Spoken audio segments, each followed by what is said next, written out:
வணக்கம் நண்பர்களே, நான் உங்கள் சிறுகன். இன்றைக்கி நம்மக்கிட்ட இருக்கிற ஃபோன் ஐக்யூனுடைய 12. இது நவம்பர் 2023 லான்ச் ஆன ஃபோன். நவம்பர் 2023 லான்ச் ஆன ஃபோன் 2025 வாங்கலாமா? அமேசானில் இதனோட விலை 45,000 ரூபாய்க்கு 16 ஜிபியும் 512 ஜிபி ஸ்டோரேஜ் ஒரு வேரியன்ட் கிடைக்குது. 45,000க்கு 2025லையும் இது வந்து ஒர்த்தா? இதை வாங்கலாமா? இதை நம்ம கன்சிடர் பண்ணலாமா அப்படின்றது தான் இந்த ரிவ்யூவில் நம்ம பார்க்க போகிறோம். வாங்க வீடியோ பார்க்கலாம். இந்த ஃபோனோட பில்ட் குவாலிட்டி ஃபஸ்ட்டு நம்ம பேசணும். இது ஒரு அலுமினியம் ஃப்ரேமில் செய்யப்பட்டிருக்கக்கூடிய ஒரு சென்டர். அந்த ஃப்ரேம் வந்து ஒரு அலுமினியம் ஃப்ரேம், பேக்கில் வந்து கிளாஸு. ஸோ ஒரு நல்ல ஸ்டர்டியாக ஒரு பாக்ஸ் டிசைனில் செய்யப்பட்டிருக்கக்கூடிய ஒரு டிசைன். கூடவே ஒரு ஃப்ளாட் பேனல். பிடிக்க இன்ஹேண்ட் ஃபீல்டு ரொம்ப நல்லா இருக்குது. பட் வந்து பின்னாடி கிளாஸ் இருக்கிறதுனால ஒரு ஸ்லிப்பரி இருக்குது. கண்டிப்பாக கேஸ் போட்டு யூஸ் பண்ணால் தான், இல்லைனா கண்டிப்பாக வந்து கீழே விழுறதுக்கான சான்சஸ் ரொம்ப அதிகம். அந்த வகையில் எதுவுமே குறை இல்லாமல் நல்ல ஒரு ப்ரீமியமான ஒரு பில்டு வந்து இருக்குது அப்படிங்கிறது தான் இந்த ஃபோனில் நம்ம தெரிஞ்சுக்க வேண்டிய விஷயம். இந்த ஃபோனோட டிஸ்பிளே ஒரு 6.78 இன்ச்சஸ் இருக்கக்கூடிய ஒரு ஃப்ளாட் பேனல். இது ஒரு 10 பிட் AMOLED பேனல். கூடவே வந்து HDR10 சப்போர்ட் இருக்கிற ஒரு பேனல். ஸோ வீடியோ கண்டென்ட்ஸுக்கோ இல்லை வெயிலில் வந்து அந்த வியூ வந்து பார்க்குறதுக்கோ எந்த குறையுமே இருக்கக்கூடாது. ஏன் அப்படின்னா இது 1400 நிட்ஸ் வந்து நான் வந்து நார்மல் டைமில் இருக்கக்கூடிய பிரைட்னஸாக இருக்குது. பீக் பிரைட்னஸ் 3000 நிட்ஸ் இருக்க வரைக்கும் போகக்கூடியதாக இருக்குது. ஸோ வெயில் டைமில் இது வந்து நமக்கு எந்த டிஸ்டர்பன்ஸும் பார்க்குறதுக்கு எந்த டிஸ்டர்பன்ஸும் இருக்கக்கூடாது. இல்லை சொல்லப்போனால் இதில் வந்து சென்டரில் வந்து ஒரு இன்டிஸ்பிளே ஃபிங்கர் பிரிண்ட் ஸ்கேனர் கொடுத்துருக்குறாங்க. ஸோ என்னடா இது இன்டிஸ்பிளே ஃபிங்கர் பிரிண்ட் ஸ்கேனரு? ஏன்னா இப்போ எல்லாருமே அல்ட்ராசானிக்கு போயிட்டாங்க. இப்போ IQ 13 வந்து அல்ட்ராசானிக் இருக்குது. ஸோ கம்பேர் பண்ணால் இது ஒரு அட்வான்டேஜ் தானே அப்படின்னு நீங்கள் நினைக்கலாம். பட் ஆனால் இந்த ஃபிங்கர் பிரிண்ட் ஸ்கேனரே வந்து நல்லா ஒர்க் ஆகுது அப்படின்னு தான் நம்ம சொல்லணும். நல்ல ஃபாஸ்ட்டாக இருக்குது. கூட வெட்டச் டெக்னாலஜி கொடுத்துருக்கிறதுனால நீங்கள் ஈரமான கைகளில் கூட அந்த ஸ்கேனர் வந்து நல்லா ஒர்க் ஆகுது அப்படின்னு தான் நம்ம சொல்லலாம். ஸோ இந்த டிஸ்பிளே விஷயத்துலையும் எதுவும் குறை அப்படின்னு நம்ம சொல்ல முடியாது. கூடவே என்னென்னா இதோட 144 ஹெட்ஸ் வந்து ரெஃப்ரெஷ் ரேட் கொடுத்துருக்கிறதுனால ஃபோன் வந்து ரொம்ப ரொம்ப ரொம்ப ரொம்ப ஃப்ளூயிடாக இருக்குது அப்படின்னு நம்ம சொல்லலாம். இதோடைய ப்ராசஸர் தான் இது ரொம்ப முக்கியமானது. இது வந்து 8 Gen 3. இது வந்து இப்போது 8 வந்து எலிட் போயிட்டு இருக்குது ஒரு ஜென் பின்னாடி. ஆனாலும் 2024 ஃப்ளாக்ஷிப் ப்ராசஸர் இது. இதில் வந்து இது 4 nm சிப்புங்கிறதுனால நம்ம நார்மல் யூசேஜாக இருக்கலாம், நீங்கள் ஹெவி யூஸாக இருக்கலாம், எதுக்குமே குறை கிடையாது. கூடவே வந்து பார்த்தீங்க அப்படின்னு சொன்னால் 12/256ம் 16 512 ஜிபி வேரியன்ட் 2 வேரியன்ட் இருக்குது. இப்போ வந்து இந்த பேஸ் வேரியண்ட்டாக இருக்கக்கூடிய 12/256 இல்லை, 12 அது 16 512 மட்டும்தான் அவைலபிள் இருக்குது. ஸோ வந்து உங்களுக்கு ஸ்டோரேஜ் லெவல்லையும் அதிகம். ஸ்டோரேஜில் வந்து UFS 4.1 இருக்கிறதுனால ரொம்ப ஃபாஸ்டராக எங்கேயுமே லேகிங் இல்லாமல் ரொம்ப அற்புதமான ஒரு எக்ஸ்பீரியன்ஸ் வந்து இந்த ஃபோனில் வந்து நமக்கு கிடைக்குது.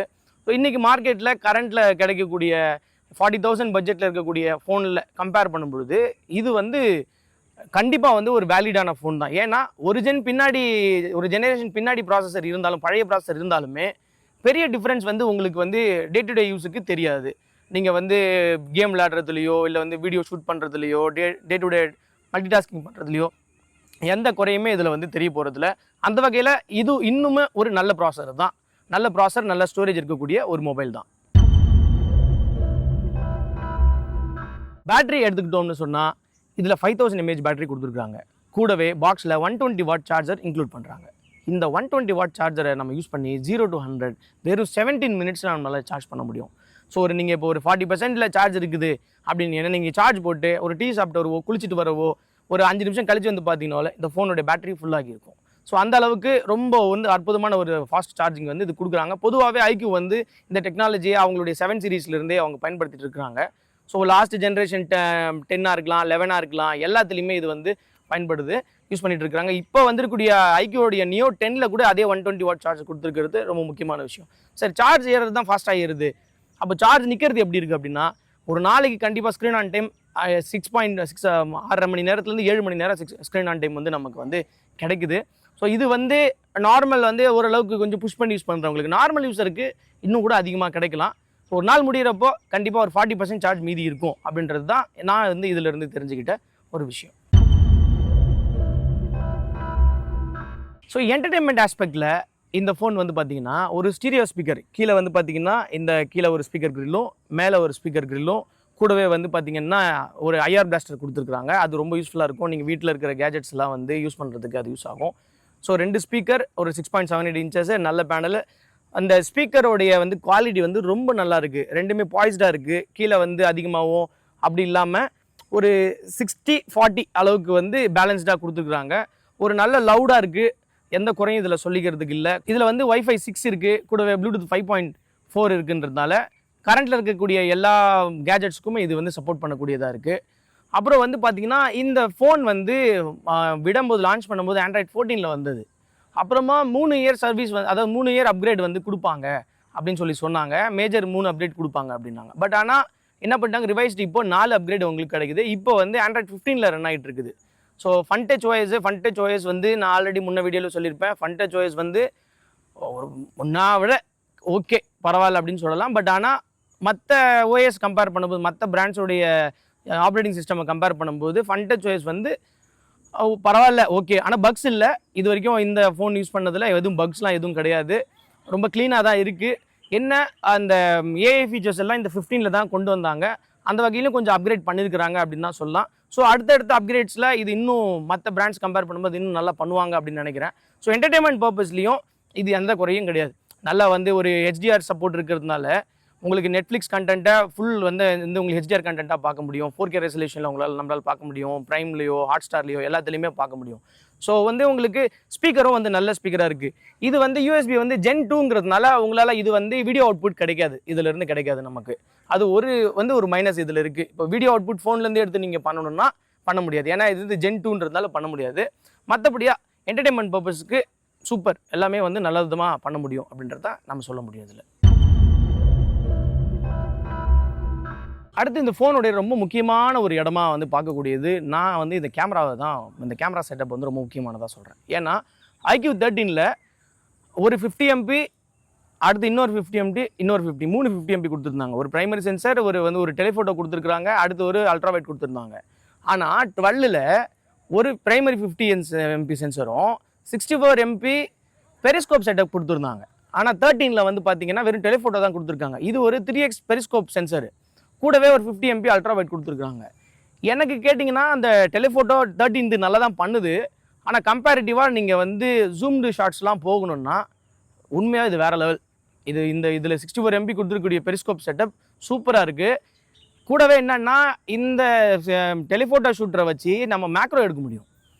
ஸோ நம்ம வந்து அல்ட்ராவைடில் மேக்ரோ எடுத்து நம்ம பார்த்துருப்போம். டெலிஃபோட்டோ மேக்ரோ போகும்போது நமக்கு ஒரு எட்ஜ். ஏன்னா இதில் டிஃபால்ட்டாகவே வந்து 3x அப்புறம் வந்து 6x மேக்ரோ கிடைக்கிறதுனால ரொம்ப டீட்டெயில்டான ஷார்ட்ஸ் வந்து எடுக்க முடியுது. சாம்பிள்ஸ் இதில் அட்டாச் பண்ணுறேன், நீங்கள் பாருங்கள். கூடவே வீடியோ சப்போர்ட்டுக்கு பிரைமரி சென்சர் ரொம்ப நல்லா இருக்குது. நான் ஆல்ரெடி சொல்லியிருக்கேன், ஐக்யூனுடைய வீடியோ வந்து எனக்கு ரொம்ப பிடிச்சிருக்கு. வீடியோ செட்டப்பு இதில் வந்து 8K 30 FPS வரைக்கும் சப்போர்ட் இருக்குது. 4K 60 FPSல வந்து ஸ்டேபிளாக ஃபுட்டேஜ் வந்து எடுக்க முடியுது. அந்த ஃபுட்டேஜும் நான் இதில் உங்களுக்கு வந்து ஆட் பண்ணுறேன். இந்த ஃபோன் கேமரா வந்து பார்த்திங்கன்னா இன்னும் 2 வருஷம் கழித்து வரக்கூடிய ஒரு ஃபோன் கூட கம்பீட் பண்ணும். அந்த அளவுக்கு இதோடைய அவுட்புட் வந்து ரொம்ப நல்லா இருக்குது அப்படின்னு தான் நான் சொல்லுவேன். ஸோ இதில் வந்து கேமராவில் உண்மையாகவே நிஜமாக சிறப்பாக பண்ணியிருக்கிறாங்க ஐக்யூ. இந்த இடத்துல தான் சொல்லணும். அவங்களுக்கு இந்த இடத்துல வந்து ஒரு 5 ஸ்டார் கொடுத்துக்கலாம் கேமராவுக்கு. இது 8K 30 ஃபுட்டேஜு. ஸோ கொஞ்சம் ஷேக்கியாக இருக்குது. இதிலே வந்து நம்ம 2x யூஸ் பண்ண முடியும். அப்படியே நம்ம சென்சார் வந்து ஷிஃப்ட் ஆக முடியும். அது ஒரு ப்ளஸ்ஸு. பட் ஆனால் ரொம்ப ஷேக்கியாக இருக்குது. இது 4K 60. இது வந்து ஷேக்கி இல்லை, ரொம்ப ஸ்டடியாக இருக்குது ஷார்ட்டு. ஸோ இதில் என்ன பண்ண முடியும்னா 2x போக முடியும், கூடவே 3xும் போக முடியும். ஸோ 3x வரைக்கும் நமக்கு OIS இருக்கிறதுனால அங்கேயும் நமக்கு வந்து ஸ்டேபிளான ஃபுட்டேஜ் வந்து கிடைக்குது. ஸோ அது ஒரு நல்ல விஷயமா இருக்குது. ஓவராலாக 2025ல் நான் அதுவும் 2025ல் மிடில் இருக்கும். இப்போது ஒரு 1.5 இயர்ஸ் ஓல்டு இருக்கக்கூடிய ஒரு ஃபோனை நம்ம வாங்கலாமா, கன்சிடர் பண்ணலாமா அப்படின்னா எனக்கு நிச்சயமாக வாங்கலாம் அப்படின்னு தான் தோணுது. ஏன்னா 16 GB ரேமும் 512 GB ஸ்டோரேஜ் இருக்கக்கூடிய ஒரு ஃபோனு 45,000க்கு வந்து அமேசானில் இப்போ சேலில் இருக்குது. ஆஃபர் டைமில் 43,000 கொண்டு வராங்க. கூட கார்டு ஆஃபர்லாம் வந்தோம்னா நமக்கு 40,000ல் கிடைக்குது. ஸோ 40,000ல் ஒரு 8 Gen 3 ப்ராசர், கூடவே நல்லதாக 3 வந்து கேமரா சென்சர் இருக்கக்கூடிய ஒரு ஃபோனாக இருக்குது. அதில் அதுவும் குறிப்பாக அந்த டெலிஃபோட்டோ லென்ஸ் வந்து ரொம்ப நல்லா சூப்பராக பண்ணியிருக்காங்க அப்படின்னு நினைக்கலாம். என்டர்டெயின்மெண்ட் கண்டென்ட்டுக்கோ, ஃபோட்டோ கண்டென்ட்டுக்கோ, வீடியோ கண்டென்ட்டுக்கோ, அப்புறம் வந்து ஜென்ரல் பர்பஸுக்கோ, இல்லை மல்டி டாஸ்கிங் பண்ணுறதுக்கோ எங்கேயுமே எந்த லேகுமே கூட இல்லை அப்படின்னு நம்ம சொல்லலாம். கூடவே கேம் விளையாடுறவங்களுக்கு கேமர்ஸ்க்கு இந்த ஃபோன் எந்த ஒரு குறையுமே கொடுக்கறதில்ல. ஏன் அப்படின்னா உங்களால் ஹை கிராஃபிக்ஸில் எல்லா கேம்ஸுமே புஷ் பண்ண முடியும்.